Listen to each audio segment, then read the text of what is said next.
дилором Нинар ва омӯзгори 29 сола дар деҳаи султонободи нояшаҳри Туз бо гумони захмӣ кардани ҳамсояаш Насиба Ҳусейнова ва қатли модари ӯ Гулнура Ҳусейнова боздошт шудааст. Мақомоти доистонии нояшаҳри Туз рӯзи 11 июн гуфтанд, ки алайҳи Нинар ва бар асоси моддаҳои тайёрӣ ба ҷиноят, суикасти ҷиноят ва куштор парванда боз шуда тафтиш идома дорад.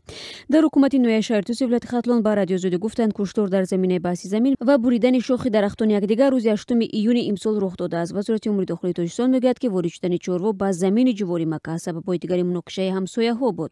Як манбаи наздик ба мақомоти тафтишот гуфт, Насиба Ҳусейнова ҳамроҳи модараш Гулнура Ҳусейнова, сокини 50-солаи ҷамоати Гидра, бегоҳи 8 июн вориди хонаи дилором Нинар ва шуда мавриди ҳамла қарор гирифтанд. Байни онҳо ва шавҳари дилором Нинарва ҷанҷол сар мезанад. Дар ин ҳолат муаллима ба гардани Гулнура Ҳусейнова 2 корд задааст. Ӯ ҳамон шаб дар бемористон ҷон дод. Насиба Ҳусейнова захмӣ шуда дар бемористон бистарӣ аст. Афзод Мусоиби мо.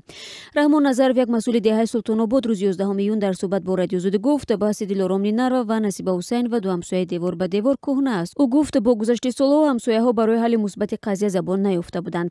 Дилором Нинарва соҳиби 3 фарзанд буда, 8 сол собиқаи корӣ дорад ва омӯзгори синфҳои ибтидоӣ дар мактаби рақами 14 деҳаи Султонобод аст. Иброҳим Ниёзов, мудири мактаби рақами 18, гуфт, Нинарва бо ҳамкорону шогирдон муносибати хуб дошт ва хабари боздошташ онҳоро ҳайратзада кард.